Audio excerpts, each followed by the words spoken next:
What's up, guys? Lifestyle investing, where we invest based off our lifestyle to build a future lifestyle. Mike, myself, we got Richard. Richard in the house, man. The genius software engineer that's building an app for you, the real estate investor and the normal guy at home just trying to buy some property. That's right. And we ended this last video talking about what it isn't, and so now we're going to talk about what it is. So why'd you make that pivot? I made the pivot because the mission is originally to democratize real estate. Okay. Like, real estate's messed up for a lot of reasons right now. You can buy a car, but you can't really drive it unless you've gone to driver's ed. Right. But you also are mandating vaccines for people because, if someone gets sick, it hurts your kids. Yeah. But financial health is a big thing, but you don't ever learn about real estate or financial analysis when you're in high school. No. Right. And it's crippling if you do it badly. You get suckered in with one bad decision and you're suddenly sunk. And so my long-term vision is to change the way people engage in real estate, make it transparent so that people know what is a fair price for this, what should I do with it. Wow. And to do that, I originally was going to fund it selling stuff to realtors, but they don't like to pay for subscriptions if it doesn't have their face on it, and I'm not going to turn it into another Zillow or Redfin ad platform. Yeah. And so now it's continuing to be my personal portfolio, selling to investors and creating educational content to make people better. Like, how do you find out whether or not you should remodel? How do you find out your CMA? Like the same stuff that's on Bigger Pockets, but just making nice graphics, making it more digestible.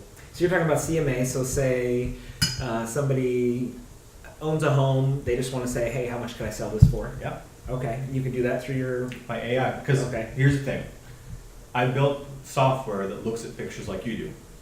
So you give it a photo and it can tell this is remodeled, this is not. Ah, wow. And your CMA should be simple, it should be explainable. Yeah. The reason why, if you're looking at these online estimates, that they mess up condos within the same building that are the same specs is because they can't tease apart, is this one nicer than this other one? Wow. And your software can do that? Yeah. That is insane! Patent's on the way. Okay. So that's going to give me the foothold. Yeah. And then now from there, you've got a really good evaluation. It's kind of like your fair market appraisal style. Yeah. And then that gives Whoa. you the advantage on knowing like, It's blowing me away. This is what do you do? Yeah, because it's like really good ideas. The first thought is like, yeah, why didn't I think of that? And that's how it's so simple. You know what I mean? It's using some kind of, what I'm imagining is some variation of a facial recognition software on nice faucets, nice appliances. And the reason why it hasn't been done yet is because the technology just wasn't there yet until like recently. Okay. It was really hard until now. And now the script has been flipped. It's no longer about, I don't have the technology, now it's, do I have the data?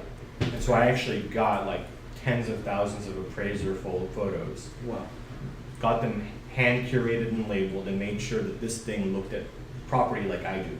Yeah. Wow. So can we dumb it down a little bit? Yeah. Can we dumb it down? Yeah. We can For guys like you know what I'm saying? I don't know if everyone else is catching we're what's gonna happening. talk about it for like mom. Okay. For mom. Okay. Yeah. So like you have this app, Yeah. right? You put an address. You just put any address. And it gives you a full-blown report. Of what? Well, what's the entire report? It tells you what it should be worth from an appraisal style. So value. Comps. So it searches all the comps in the area, does some fancy math to pick the top 8, and then refines to the top 4 based upon the photos. Okay. So it matches up appliances, carpet, paint, Just the feel. rooms, the feel. The quality. Okay. And on an appraiser, I know a lot about appraisals as far as the Q1 to 5 kind of thing that you're talking about. Okay. Absolutely. That's literally my scale. Okay. And then you talked about like cash flow and then on top of that, now you can start saying like this thing is worth this much, but its quality score is, let's say, 2 out of 5.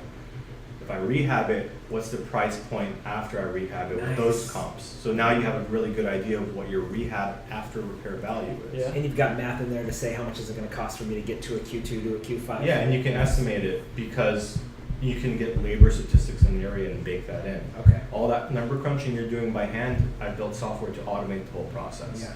So if you got a house, you pop in the address, right? It populates everything, and then based off the photos and whatnot, you can see it needs a new roof, it needs a new That's the stuff that you have to go in and do an inspection on. There's no replacement for actually like, getting your butt in the property. You want to get as much as you can from the photos because that's like a gold mine. Yeah. But then you do your due diligence, check out that hidden debt, and then you fudge it up or down based upon that. Okay. Because sometimes, you got a property that Robert Downey Jr. lived in, and there's no way I should be able to do a CMA for that. Right. But someone might be willing to pay an extra 30-40% for it. Yeah. So you get what's a reasonable estimate. That's your compass to filter what you actually look at, and then you check it out like an expert. Okay. And so it's not going to look at the roof, but it'll look at other appraisals that had similar types of things that had out of thousands of appraisals, right? Yeah, because your appraiser is not going to go through all the 50 sales in the area. They're going to cherry pick 5 or 6 randomly, and it's going to be like tossing darts at the board because it's expensive. It's not worth their time, and they're getting paid regardless of whether or not they're correct. Right. Yeah. Right now, if you're involved, we got to go wrap on up this one. All right, guys. We'll see you in a sec. We're going to talk more, okay? It's crazy. It's crazy.